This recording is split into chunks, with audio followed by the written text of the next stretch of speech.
Hi అండి, welcome to Ravi kitchen. బెల్లంతో చేసిన మొక్కజొన్న గారెలండి, చాలా టేస్టీగా ఉంటాయి. స్వీట్ అంటే ఎవరికి ఇష్టం ఉండదండి? మాకైతే చాలా ఇష్టం ఈ మొక్కజొన్న గారెలు బెల్లంతో చేస్తే. మొక్కజొన్న గారెలు వేడివేడిగా ఉన్నప్పటికంటే చల్లారిన తర్వాత చాలా టేస్ట్ ఉంటాయండి. మొక్కజొన్న గారెలకు కావలసినవి మొక్కజొన్న కంకులు, బెల్లం. గారెలకు ఇలా ఉండాలండి కంకులు. మరీ ముదురుగా ఉన్నా టేస్ట్ ఉండదు, లేతగా ఉంటే జారిపోద్ది గారె వేయడానికి కుదరకుండా. కేజీ మొక్కజొన్నలకి అరకేజీ బెల్లం వేస్తే తీపి కరెక్ట్గా సరిపోతుంది. మొక్కజొన్న గారెలకి పిండి మరీ మెత్తగా అవసరం లేదు, కొంచెం బరకగా ఉంటే సరిపోతుంది.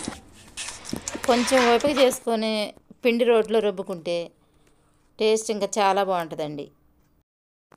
ఇవి తీపి గారెలు కదండి, కొంచెం సాల్ట్ వేసుకుంటే టేస్ట్ మంచిగా ఉంటుంది. సాల్ట్ పిండి అంతా కలిసేలా కలిపి మూతపెట్టి ఒక అరగంట ఉంచి అరగంట తర్వాత గారెలు వేస్తే గారెలు స్మూత్గా వస్తాయి.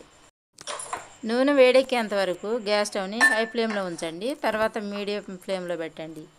స్వీట్ గారెలు కదా, త్వరగా మాడిపోతాయి. ఈ గారెల్ని చల్లారిన తర్వాత ఒక డబ్బాలో గాలాడేలా పెడితే 5-6 రోజుల వరకు పాడవండి, టేస్ట్ కూడా మారదు, అలాగే ఉంటుంది. ఎంతో రుచికరమైన మొక్కజొన్న స్వీట్ గారెలు రెడీ. మాకు చాలా ఇష్టమైన స్వీట్ అండి ఇది. మీరు కూడా ఇంట్లో ఒకసారి చేయండి, తప్పకుండా మీకు నచ్చుతుంది.